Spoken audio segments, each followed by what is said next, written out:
You know what really drives me crazy about this midlife crisis bullshit is that it's really a life realization. So you've realized that you're getting older, your kids are getting older, whatever is going on in your life, you're progressing down this track and you're not doing anything, you're not accomplishing anything, you're not freaking making progress on any of your goals. You wake up, you struggle to get to work, you do the things that you're supposed to be doing, you think, and you feel like shit every single day, all day long. And it gets to the point where you're just like, what's the fucking point?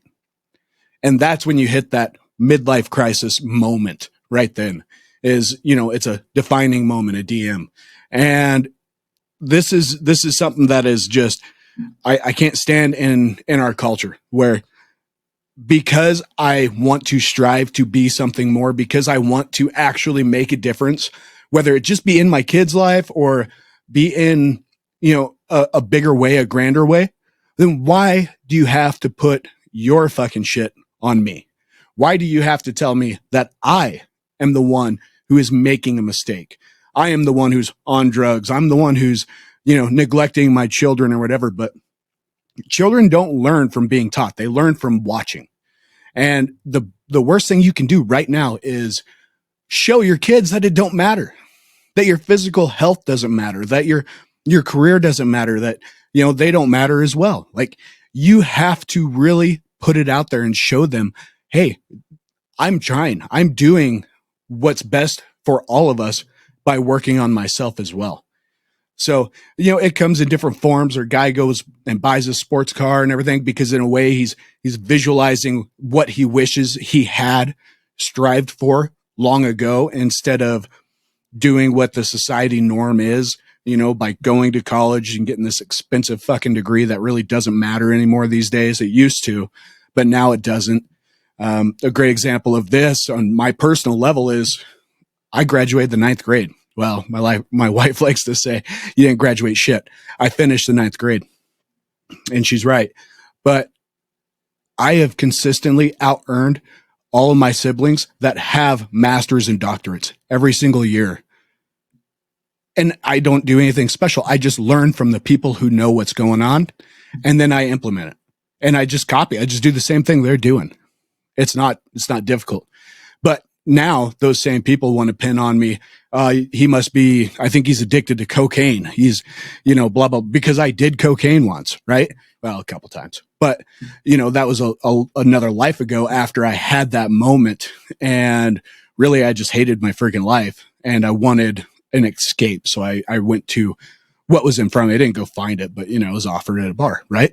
So you got to realize it's not a midlife crisis. It is a realization of where you're at and that you want something better than what you have currently. Right. And there's nothing wrong with that. I listened to a podcast the other day, the great guy that I like listening to, and he was talking about how, everyone's out here lying to all these people about, take this course and you're going to become super successful and blah, blah, blah. And you don't fucking need that. You need to just be happy with your life. Well, happiness at its core starts with your physical fitness. And then it starts with, struggling. If you don't struggle today, it will be 10 times worse tomorrow because you will hate where you're at.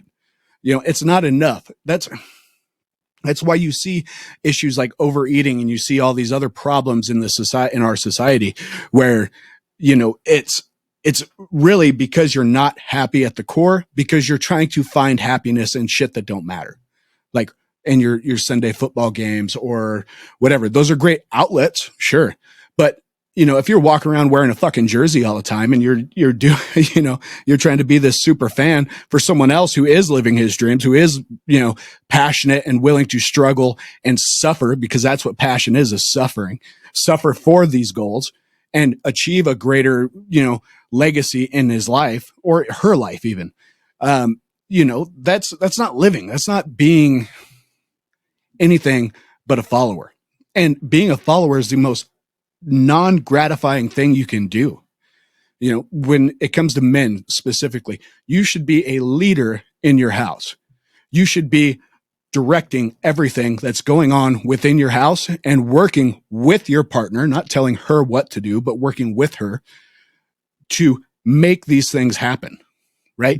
Coming together, having conversations, working on it together for the best, outcome of the family, right? Show your kids that you are committed to being healthy and living a good lifestyle, not by telling them, but by doing it. So that means putting down the freaking Cheetos, after you have a couple. Really, and the main thing, I'm not going to tell you don't eat stuff, because the best part is right now, you can do DNA tests and find out where your body doesn't process well, and then you can supplement so you can eat these things again, right?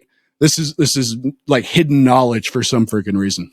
But by showing them, though, that you can put away the comfort food, the pleasure, because when it releases the dopamine in your head and you feel pleasure from eating, and I have an issue with this. I overeat like crazy if I don't stop myself, right?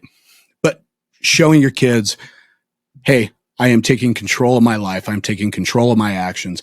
I'm doing the things that actually matter to, make me feel happy, not chasing happiness, because I think that's a big issue too, is people chasing happiness. But it actually ends up being happiness because now I feel better physically. Now I'm actually, and you don't have to be an entrepreneur, but now I'm actually, succeeding in my goal to start my own business, or I'm succeeding in my career as far as I'm caring. I walk in, I'm happy. I'm telling people hi. I'm communicating with people. I'm getting to know them on a personal level. I'm creating friendships and bonds. I'm, pushing the company's goal forward.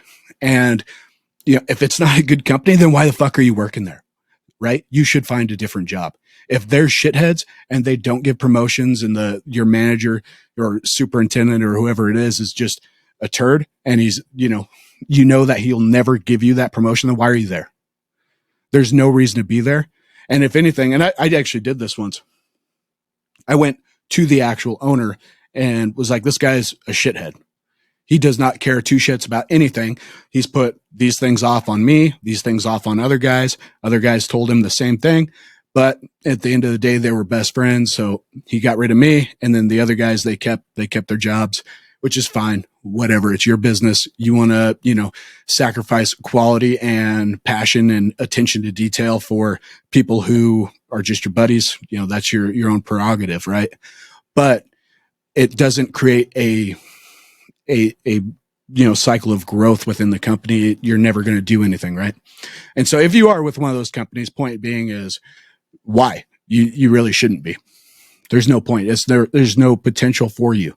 It's a dead end job. You'll always make the same things. You'll get stuck in a rut. You'll, look forward to those 2 days off a week that you get where you get to have a couple beers and watch your favorite sports team or whatever, or your favorite TV shows. And you go back to the grind, right? It's no way to live. So when you have your midlife crisis or your midlife realization, that is where you start making the changes. And it starts with your physical health. Everything starts with the physical health, right? I mean, I can't say this enough. If you look like a turd sandwich and you eat turd sandwiches, you're going to be a turd sandwich. Like, this is simple math. So start working on your physical fitness. Start working on you. Really work on you. Don't work on trying to chase happiness. Work on how you can physically make your body feel better. And like I said, DNA testing these days is the best way to do it. You can really find out exactly what your body needs, what processes your body is not doing properly. And I think probably the best part here is you can actually supplement for these issues, right? It doesn't fix these issues, but it'll help your cells process the chemicals and the toxins the way that it's meant to process it. That's the biggest thing to take away. And I'm no DNA expert, but what I am an expert on is training people. My partner Daniel and I have trained thousands of Marines, law enforcement, and athletes at the collegiate level and professional level. And the biggest thing is figuring out what they don't do well and then fixing it, right? That's it. Again, common, simple, logical knowledge right there. But for some reason, so many people have a hard time actually implementing this into their lives and then making the changes.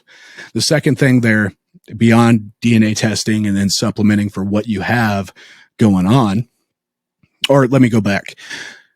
Supplementing, surprisingly, way cheaper than probably half of the fucking supplements you're buying right now. That's actually probably the best part. Most of those supplements, you know, that are like the different amino acids and so on, they are way cheaper than that Alpha Brain that you're buying because you think it's going to help you somehow. And it may trigger a few dopamine releases or whatever in your brain. And you feel like, oh, this is doing something or giving you the placebo effect. And full transparent, I've taken it, did all right, you know, but it wasn't a solution. It didn't fix any core bodily functions, you know. So take it for what it's worth there, but make up your own opinions. I have no association with them. I don't know anything about them beyond just using the product and using many different products over the years since my traumatic brain injury while I was serving in Afghanistan. And I can honestly tell you the only thing that made the biggest difference for me wasn't a body typing program. It wasn't some miracle weight loss pill or testosterone booster, because most of that shit's bullshit anyways. But the biggest difference was finding out my methylation and then finding out what other genes that I had that caused me to release more dopamine in my brain when I was eating food, or when I became depressed, I was more likely to eat carbohydrates, stuff of this nature. So I'm not necessarily an expert in that. I didn't study it. I didn't go to school for it. Obviously, I only finished ninth grade, but I have implemented these things in my life. I have trained many people. I've helped them implement it as well and seen the results. So take it for what it's worth, but that's the God's honest truth about it. So fix that. And then the second thing is you need an actual mentor.